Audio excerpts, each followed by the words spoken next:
NASA کا plan ہے کہ مارس پر انسانوں کو بھیجنے سے پہلے چاند پر ایک بیس بنائی جائے گی تاکہ مارس تک پہنچنے کا پروسیس چھوٹا ہو جائے۔ اسپیس ایکس کے فاؤنڈر ایلون مسک مارس پر جانے کی ریس کو اپنے نام کرنا چاہتے ہیں۔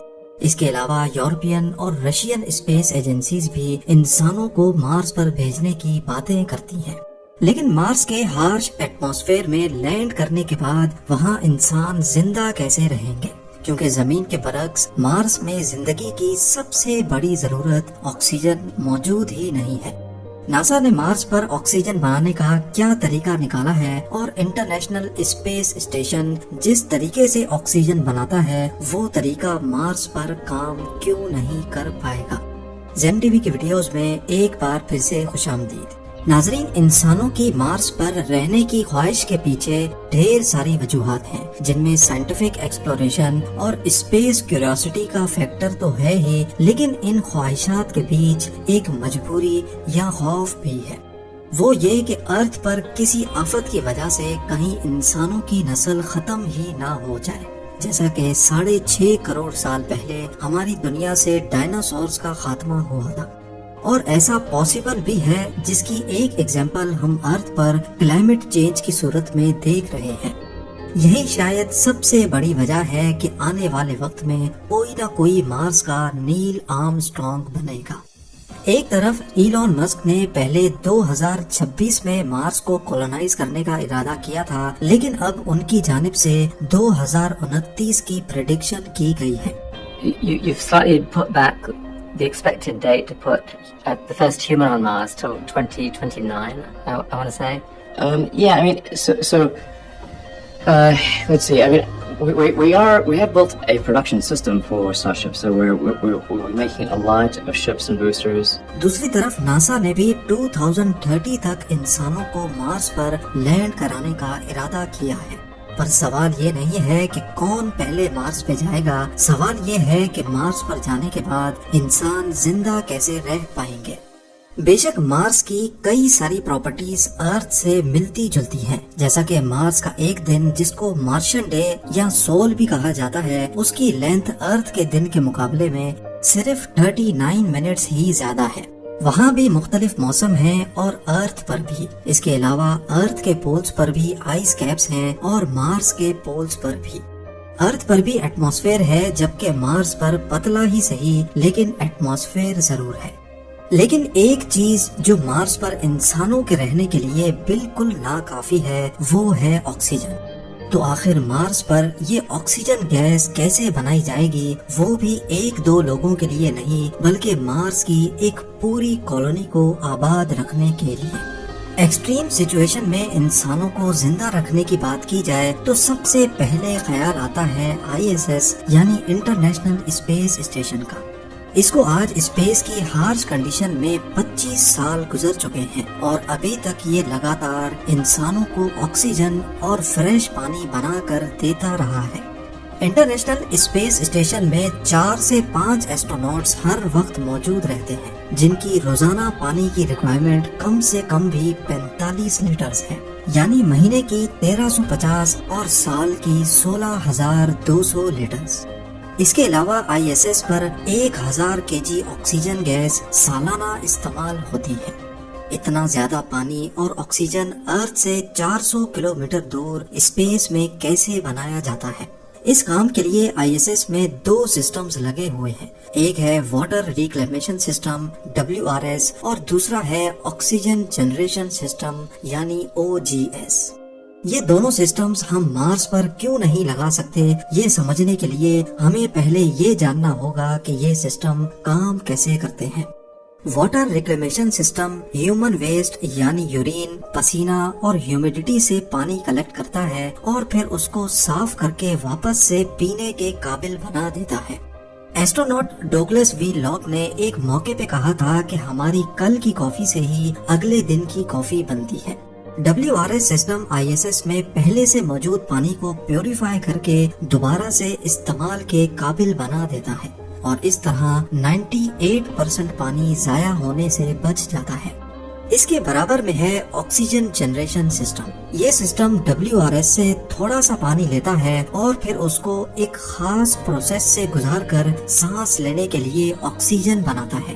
یہ سمپل پروسیس ہم نے 5 کلاس میں پڑھا تھا جس کو الیکٹرولیسس کہتے ہیں. پانی میں سے الیکٹریکل کرنٹ کو گزارا جاتا ہے جس سے پانی آکسیجن گیس اور ہائیڈروجن گیس میں بدل جاتا ہے. آکسیجن گیس کو سانس لینے کے لیے استعمال کیا جاتا ہے، لیکن ہائیڈروجن تو ایک بہت ہی خطرناک اور انفلیمیبل گیس ہے جو پورے ISS کو سیکنڈوں میں جلا کر فائر بال بنا سکتی ہے. اس ہائیڈروجن گیس کو ضائع نہیں کیا جاتا بلکہ اس کو ایک اور سسٹم میں ڈالا جاتا ہے جس کو سبیٹیئر سسٹم کہتے ہیں. یہ سسٹم ISS میں موجود ایسٹروناٹس کے ویسٹ کاربن ڈائی آکسائڈ کو جمع کر کے اس کو ہائیڈروجن گیس کے ساتھ ملا کر اس میں سے پانی، میتھین گیس اور تھوڑی سی گرمائش بناتا ہے. پانی کو واپس سے استعمال میں لایا جاتا ہے، گرمائش کو ہیٹ مینجمنٹ سسٹم میں ڈال دیا جاتا ہے، لیکن میتھین گیس جس کی ارتھ پر بہت اہمیت ہے اس کو ISS سے باہر اسپیس میں نکال دیا جاتا ہے. میتھین گیس جو ایک طرح کا فیول بھی ہے، اس سے انرجی بھی بنائی جا سکتی ہے اور ہیٹ بھی، لیکن اس کو ضائع اس وجہ سے کیا جاتا ہے کیونکہ اس کو جلانے کے لیے آکسیجن کی ضرورت ہے اور ISS پر آکسیجن ہی تو ہے جو سب سے زیادہ قیمتی ہے. ISS کے اس پورے آکسیجن اور واٹر کے پروسیس پہ اگر غور کیا جائے تو یہ ری فیولنگ مشنز پر ڈیپینڈ کرتے ہیں، کیونکہ بے شک یہ 98% ایفیشینٹ تو ہیں لیکن پھر بھی ہر سسٹم میں لاسز اور لیکیجز تو ہوتی ہی ہیں. اسی وجہ سے ہر 6 مہینے یا سال کے بعد پانی اور آکسیجن کو زمین سے لا کر ISS میں ڈالا جاتا ہے. یہ ری فیولنگ مشنز بہت کاسٹلی ہوتے ہیں، جن میں صرف 1 لیٹر پانی کو 400 کلومیٹر اوپر ISS تک پہنچانے کا خرچہ $2,500 سے بھی زیادہ ہوتا ہے.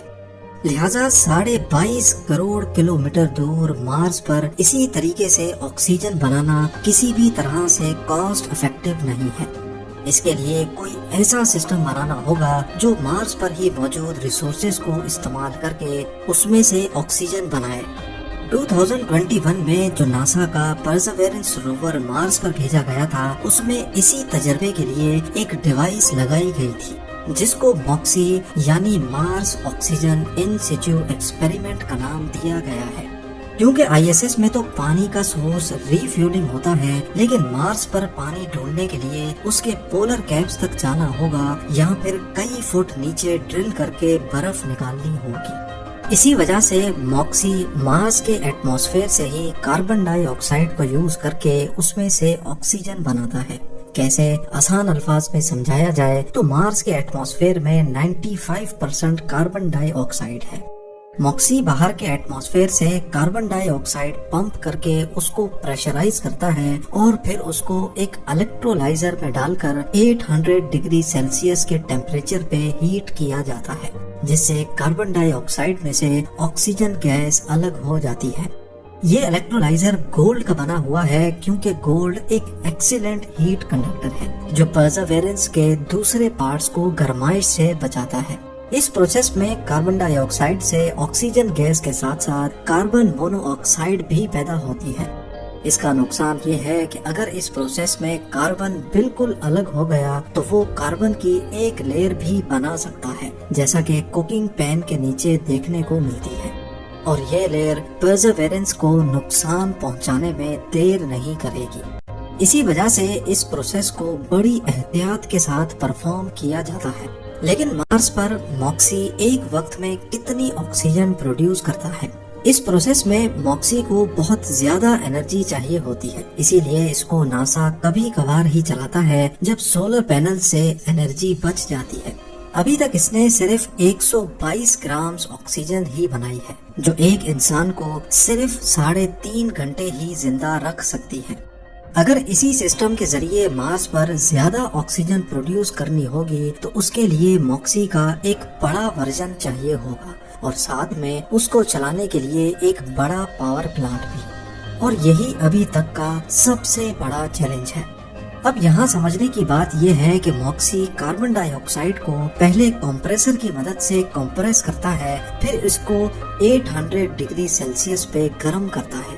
ان دونوں پروسیسز کے لیے بہت زیادہ انرجی ریکوائرڈ ہے۔ اس مسئلے کے سولوشن کے لیے سائنٹسٹ ایک فیوچر ٹیکنالوجی پہ کام کر رہے ہیں جس میں کاربن ڈائی آکسائڈ کے مالیکیول کو کم ٹیمپریچر پہ ہی توڑا جا سکے گا۔ اس میں کاربن ڈائی آکسائڈ کو ہیٹ کر کے نہیں بلکہ اس کے اندر وائبریشن پیدا کر کے اس میں سے آکسیجن مالیکیول کو الگ کیا جائے گا۔ فی الحال اس ٹیکنالوجی کو لیب میں ٹیسٹ کیا گیا ہے، لیکن ارتھ کے ہائی ایٹماسفیرک پریشر اور ٹیمپریچر کی وجہ سے یہ ایکسپیریمنٹ ارتھ پر کرنا ممکن نہیں ہے، لیکن مارس کا ایٹماسفیئر اس کام کے لیے بالکل پرفیکٹ ہے۔ ٹیکنالوجی چاہے جو بھی ہو، ہمارا ٹارگٹ یہ ہے کہ ہمیں مارس پر ایسی چیز کو ہی استعمال کر کے آکسیجن بنانی ہے جو وہیں پر موجود ہو، اور جو ڈیوائس یہ آکسیجن بنائے گی ان کی ڈیپینڈنسی بھی ارتھ پر نہیں ہو، کیونکہ ISS تو زمین سے صرف 400 کلومیٹرز ہی دور ہے۔ اگر وہاں کا آکسیجن جنریشن سسٹم خراب ہو گیا تو ایسٹروناٹس کو واپس ارتھ بھیجنا اتنا بڑا مسئلہ نہیں ہے۔ وہ اپنے ایمرجنسی سوٹس پہن کر چند گھنٹوں تک ری فیولنگ کا ویٹ کر سکتے ہیں اور واپس ارتھ بھی جا سکتے ہیں۔ لیکن اگر مارس پر کولونائزیشن کے بعد آکسیجن جنریشن مشین میں کوئی مسئلہ ہو گیا تو نہ ہی ری فیولنگ کا آپشن ہوگا اور نہ ہی ارتھ واپس جانا اتنا آسان ہو پائے گا۔ امید ہے زیم ٹی وی کی یہ ویڈیو بھی آپ لوگ بھرپور لائک اور شیئر کریں گے۔ آپ لوگوں کے پیار بھرے کامنٹس کا بے حد شکریہ۔ ملتے ہیں اگلی شاندار ویڈیو میں۔